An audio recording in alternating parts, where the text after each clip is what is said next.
Hey everyone, welcome back to our channel. In today's video, we're going to learn how we can get premium on Spotify on iPhone. So without further ado, let's get started with today's video.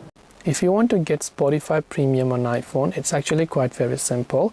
Now, first of all, if you are trying to do it from the app, the reason you're not being able to do is the app don't have the feature. So you have to actually open a Safari browser and just go to spotify.com from there instead. So just open a Safari browser and go to spotify.com. Right here you will see the get premium pop-up. If you don't, then you can tap on the three lines option, and you can also just tap on the premium option there, and from here you can just select try free or view all plans and select a plan that you want to. Then once done, you can just tap on the try option, log into the exact account where you want to get the premium, and once done, then you'll be able to go ahead and then basically get Spotify Premium or pay for them from your iPhone, which is your browser.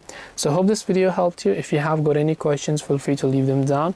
Thank you very much for watching till the end of this tutorial, and as always, see you soon in our next video.